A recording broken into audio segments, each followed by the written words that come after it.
Hello there, my name's Card. I'm a long-time progressive community organiser and activist, and today I just wanted to briefly talk about a reactionary dog whistle that's been around for a few years now, as well as what it really means, who's using it, and why.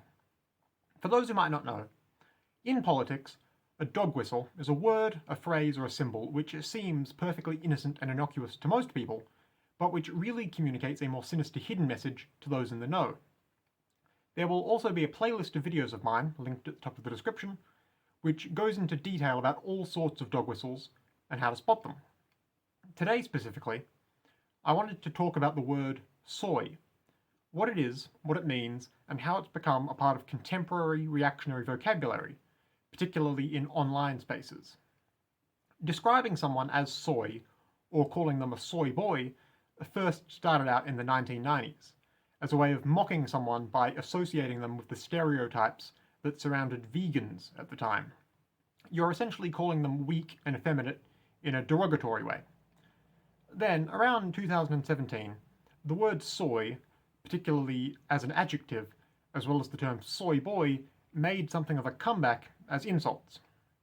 And ever since, it's been something of a common online pejorative anywhere online where insults are being exchanged. And its original 90s meaning, someone who is weak and limp-wristed, has largely remained how it's still used now. I wanted to make mention of it as a possible reactionary dog whistle. However, as firstly it should be noted that this modern revival of the word began on anonymous image board websites like 4chan and 8chan, before it gradually spread to other websites like Reddit, Twitter and Facebook a couple years later. It's a term that a lot of alt-right types will be familiar with, owing to how frequently they tend to associate with image boards like that. Therefore, someone using the word soy as an insult like that could potentially be a red flag, in that they could have picked it up through being around those sorts of alt-right adjacent websites.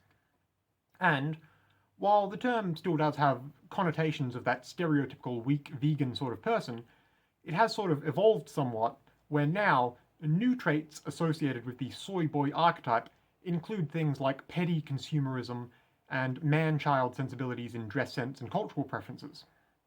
Another very common way to invoke the term soy is through alluding to the meal replacement shake brand Soylent, where consuming Soylent is derogatorily portrayed as being one of the stereotypical activities of the derisible soy boy.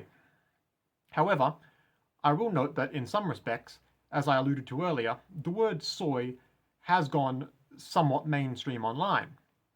Maybe 4 or so years ago now, it would have been more of a sure thing that someone had picked it up through one of those alt-right adjacent websites if you heard them using it. But these days, it's probably more likely they've learnt it from boomers on Facebook rather than from Nazis on 8chan.